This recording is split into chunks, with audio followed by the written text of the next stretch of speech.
Está no ar, meus irmãos, mais um programa Palavra Viva. Que a graça e a paz do Senhor Jesus esteja com cada um de vocês. Estamos juntos para mais um dia de aprendizado por meio do programa Palavra Viva. Eu fico muito feliz por saber que vocês estão mais uma vez comigo para meditarmos na Palavra de Deus. Meu nome é Miqueias Alves e meu WhatsApp para você que me ouve, me mandar uma mensagem, fazendo seu pedido de oração, é 12991925941. 12991925941. 12991925941. Minhas redes sociais são no Facebook é Miqueias Alves, no Instagram é @Miqueias Alves de Souza Cruz e no meu canal do YouTube é Miqueias Alves. Siga-me lá que temos conteúdo de qualidade para vocês.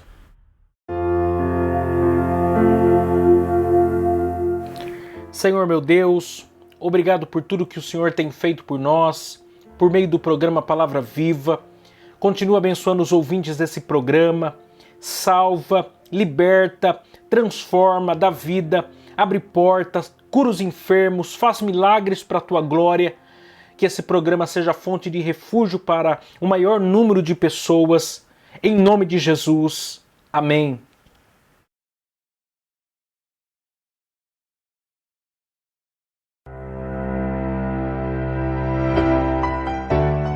Eu quero agradecer aqui também os nossos patrocinadores que têm muito nos ajudado. E você que me ouve e deseja ajudar a patrocinar esse programa de rádio, anunciando a sua empresa ou nos dando uma oferta voluntária, entre em contato comigo pelo contato 12991925941. 12991925941. 12991925941. Quero agradecer aqui o Pinda Bateria, situado na Avenida Doutor Fonte Júnior, 1149, Maria Áurea, Pindamonhangaba, São Paulo. O telefone é 12-3648-8135 ou 12-99191-3026. Bateria somente para carros a partir de R$ 150 com troca em até 3 vezes sem juros. Tratar com Neide Ramos ou Cláudio Bueno, nossos amigos e irmãos em Cristo. Como também quero agradecer a Marcearia Betel, situado na Rua Bulgária, 355, Pazim, Pindamonhangaba, São Paulo. O telefone é 12-98896-3701. E atenção lancheiros, produzimos o melhor pão de hambúrguer da cidade. Tratar com Wesley, meu amigo em Cristo. Quero agradecer também a Serralheria Venâncio. O telefone é 12-98222-2300. Tratar com Cláudio Venâncio para confecção de portão basculante, grade, portão de correr, cobertura de policarbonato e toldos. Quero agradecer também a Dona Maria Bolos e Salgados, situado na Avenida CTI 205, Bonfim, Taubaté, São Paulo. O telefone é 12-3624-2875 ou 12-992-30-53-87. O Facebook é Dona Maria Bolos e Salgados, o Instagram é @Dona Maria Bolos e Salgados. O horário de funcionamento da loja física é de segunda a sábado, das 7 às 19 horas e domingo, das 11 às 14 horas, exceto datas comemorativas. Lá eles possuem bolos decorados, bolos secos, bolos fitness, salgados fritos e assados, doces tradicionais e personalizados e bolos temáticos com pasta americana. Quero agradecer também a Gileari Engenharia, situado na Galeria Barão Box 14, centro de Pindamonhangaba, São Paulo. O telefone é 12-98105-4725. Tratar com Eliel Ferreira, nosso amigo em Cristo, para a aprovação de projetos, desmembramento e unificação de lote.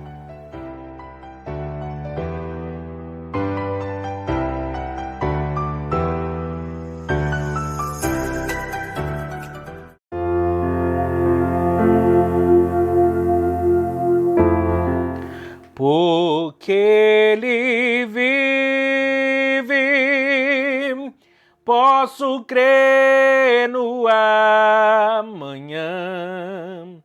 Porque Ele vive, temor não há.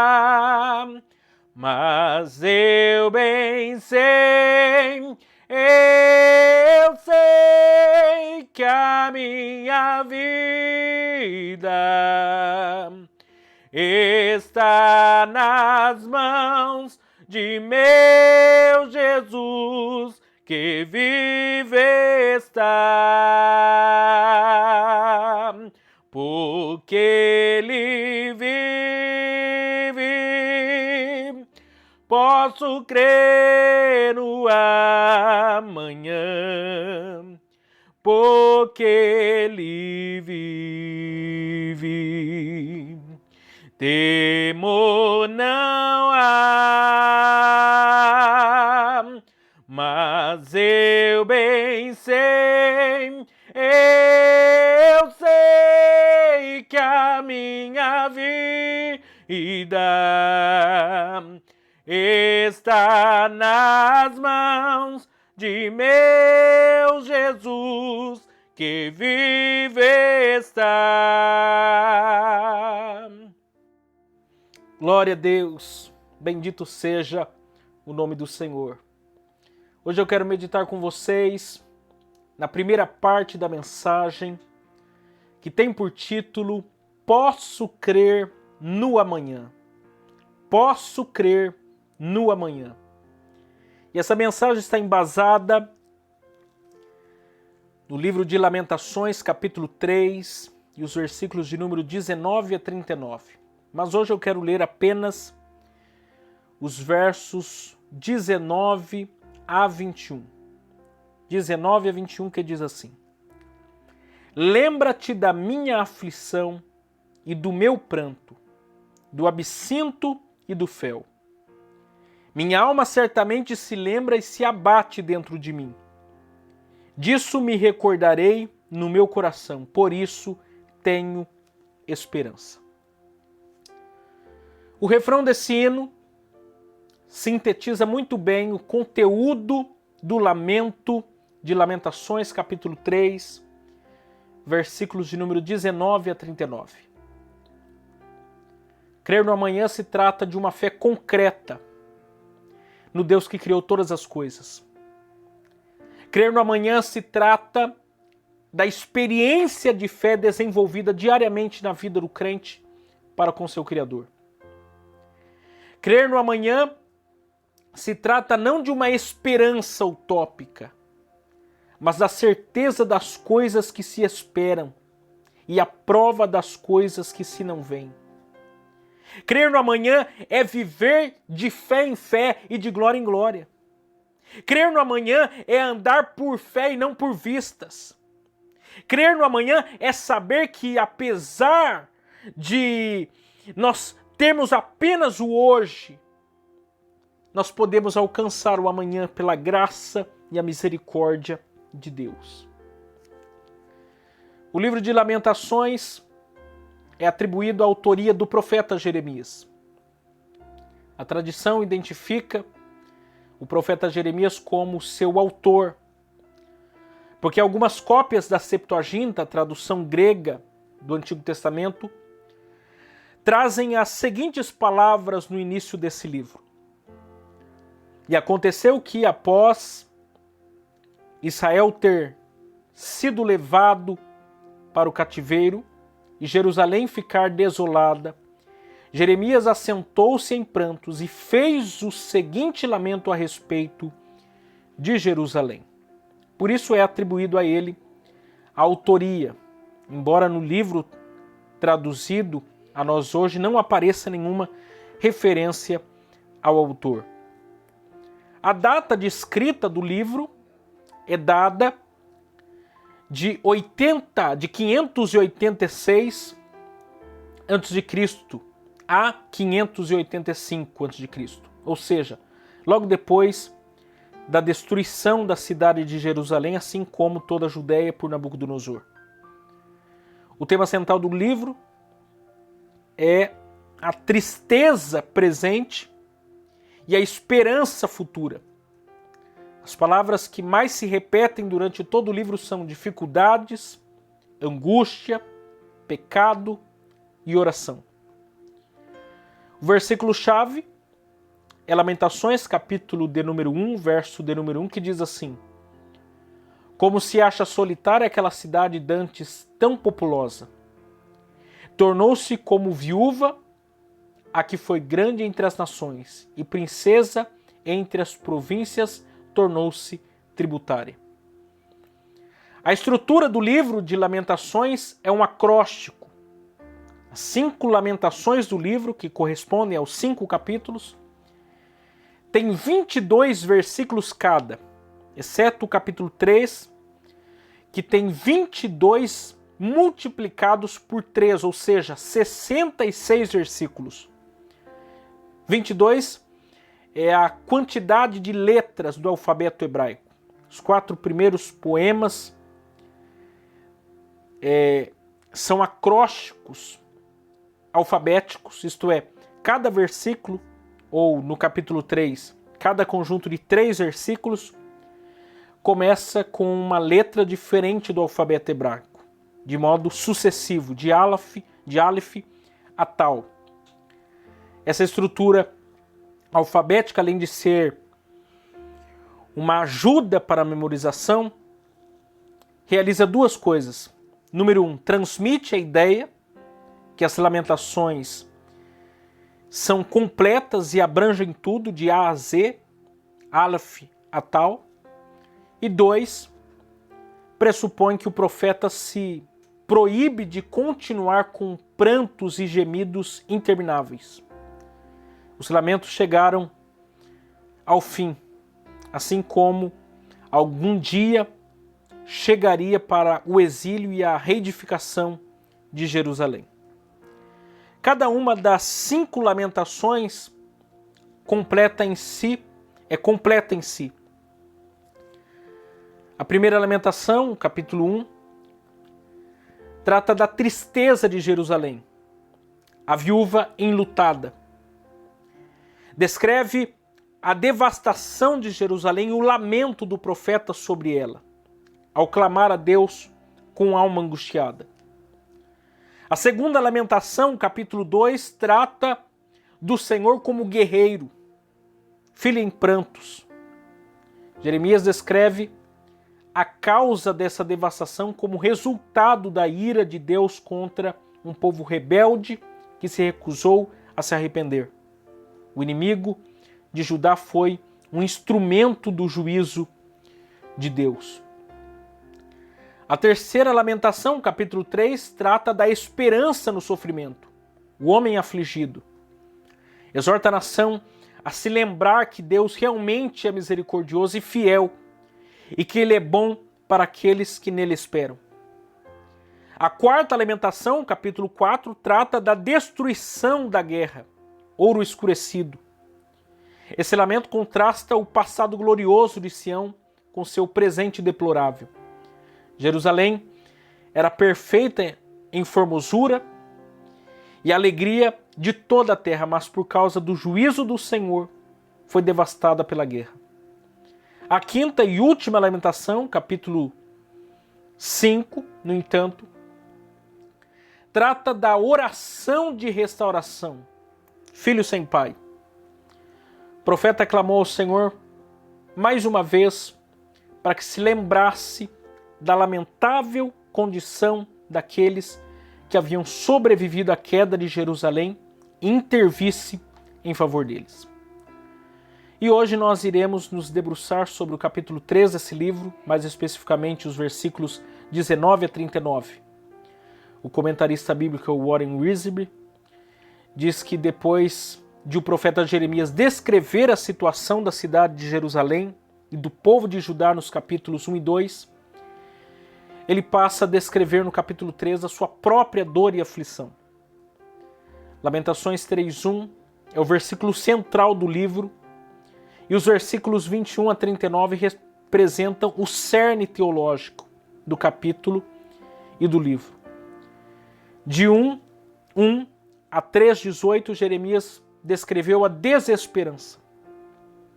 Mas em 3:19 a 39 concentra-se em falar da esperança que temos em Deus, qualquer que seja a situação em que nós encontramos. Então eu quero pensar com vocês sobre posso crer no amanhã.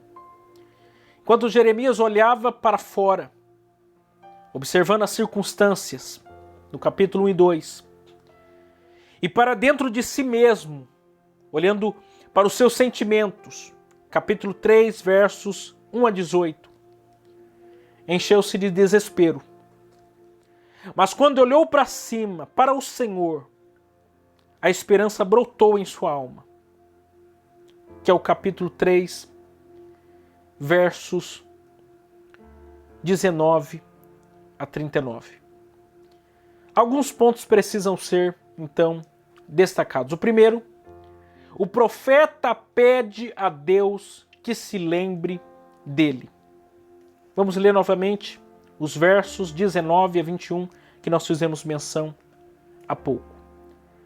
Lembra-te da minha aflição e do meu pranto, do abismo e do fel. Minha alma certamente se lembra e se abate dentro de mim. Disso me recordarei no meu coração. Por isso tenho esperança. Jeremias estava orando. Uma oração que talvez muitos de nós já oramos repetidas vezes. Lembra-te de mim, ó Deus. Quando a gente lê os versículos anteriores a esse, Jeremias estava descrevendo para nós o quanto ele estava sofrendo. E o quanto o povo de Israel estava sofrendo diante aquele cativeiro. Mas quando ele inicia as suas palavras a partir do versículo 19, ele começa a ver esperança no Deus que não pode se esquecer de nenhum de seus filhos. A oração de Jeremias foi simples, porém se remeteu ao atributo da onisciência de Deus. Jeremias estava se voltando ao único que poderia ser a fonte de sua esperança, Deus. Jeremias, ao clamar a Deus e pedir para que ele se lembrasse dele, de sua aflição, estava dizendo que o único capaz de sondá-lo era Deus. A oração de Jeremias parte do pressuposto da adoração, como Jesus ensinou na oração do Pai Nosso. Jeremias estava reconhecendo que Deus era o único Deus verdadeiro, nos céus e na terra, capaz de lembrar-se dele e agir em seu favor. Na verdade, Jeremias estava fazendo muito mais do que só reconhecendo o senhorio de Deus, mas também estava obedecendo a Deus conforme a sua palavra para um momento como aquele. Em Levítico, capítulo de número 26, Deus havia advertido sobre 3 assuntos. Lembra-se das bênçãos associadas à santificação, capítulo 26, versos de número 1 a 13. Lembra-se das penalidades associadas à desobediência, capítulo 26, versos de número 14 a 39. Lembra-se da fidelidade de Deus, capítulo 26, versos 40 a 46. A aliança era a aliança da lei.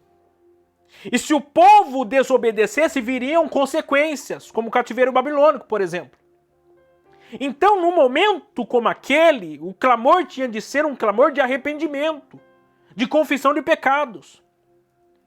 Jeremias, sabendo disso, ora pedindo a Deus que se lembre só dele? Não. Mas do pacto que Deus havia feito com Abraão, Isaque e Jacó. Porque uma vez que ele se lembrasse, seria preservado tanto o profeta como toda a nação. Quando Jeremias pediu para que Deus se lembrasse, não foi porque ele achava que Deus se esquecia, mas foi porque Deus sabia, mas foi porque ele sabia que o seu Deus era um Deus de aliança. Em outras palavras, ainda que uma das partes tenha quebrado a aliança, o Senhor Deus de Israel nunca quebra suas alianças. Era isso que Jeremias queria crer, apesar de todo aquele sofrimento. Em nossas orações precisamos fazer como Jeremias fez. Pedir para que Deus se lembre de nós. Se lembre da aliança que Ele fez conosco por meio do sangue do seu Filho, Jesus. Porque nós cometemos falhas. erros, plantamos e colhemos os frutos amargos dos nossos próprios pecados e por isso precisamos do favor dele sobre as nossas vidas. Os israelitas estavam passando por aquele cativeiro porque eles mesmos o haviam buscado com seus muitos pecados. Porém, isso não significava que Deus estava dando de ombros para eles. A disciplina era porque Deus os amava e não pelo contrário. Quando olhamos para a realidade a qual estamos passando frente ao Covid-19, nós vemos a disciplina de Deus ao mundo. Porém, isso não significa que nós não podemos clamar a Deus pedindo do seu favor. Deus quer atender o meu e o seu pedido uma vez que nós nos humilharmos debaixo das suas onipotentes mãos. Nós podemos descansar debaixo da promessa de Deus feita a nós em 2 Crônicas 7,14 que diz: e se meu povo, que se chama pelo meu nome, se humilhar e orar, e buscar a minha face, se converter dos seus maus caminhos, então eu ouvirei dos céus e perdoarei os seus pecados e sararei a sua terra. Mas a verdade é que também, que se não fizermos isso, não adiantará pedir a Deus que se lembre de nós. Não adianta você pedir a Deus da sua graça, da sua misericórdia, sem que você se arrependa, sem que você mude de vida. Penso que as coisas só não deram uma amenizada ainda no Brasil e no mundo, porque as pessoas se encontram cada vez mais enrijecidas à voz do Senhor, a chamando ao arrependimento de seus pecados. Parece que o número de mortos não assusta mais. Parece que o número de desempregados não assusta mais. Parece que o caos é o normal ao invés da ordem. Até quando tudo isso vai durar? Até quando nós vamos aceitar essa situação? Quando o ser humano irá acordar para a realidade da vinda iminente de Jesus. O que é o ser humano? Pó. Ou como diz Adalto Lourenço, poeira cósmica. O ser humano é tão frágil que um vírus invisível ao olho humano o derrota. Isso é para provar para nós que nós não somos nada. E sem a mão de misericórdia de Deus sobre nós somos destruídos. Nós precisamos clamar a Deus, como Jeremias clamou. Nós precisamos nos derramar diante de Deus, clamar a Deus. Deus, lembra-se de nós. Lembra da aliança que tu fizestes na cruz do Calvário por nós. Tenha misericórdia de nós. Nós erramos, nós pecamos, nós falhamos, mas nós precisamos da sua misericórdia, que se renova a cada manhã. Eu quero orar com você. Essa é a primeira parte dessa mensagem. Amanhã nós continuaremos pensando à luz desse texto, na oração de Jeremias. Senhor Deus, que esse que está me ouvindo, Deus, que está passando por lutas, aflições, com a alma aflita, como Jeremias assim estava, possa se lançar diante da tua presença, clamar a ti por tua graça, por tua misericórdia, por teu favor, porque o Senhor está com os ouvidos atentos ao nosso clamor. É o que te pedimos em nome de Jesus. Amém. Meus irmãos, Deus abençoe vocês e até amanhã, se Deus assim nos permitir.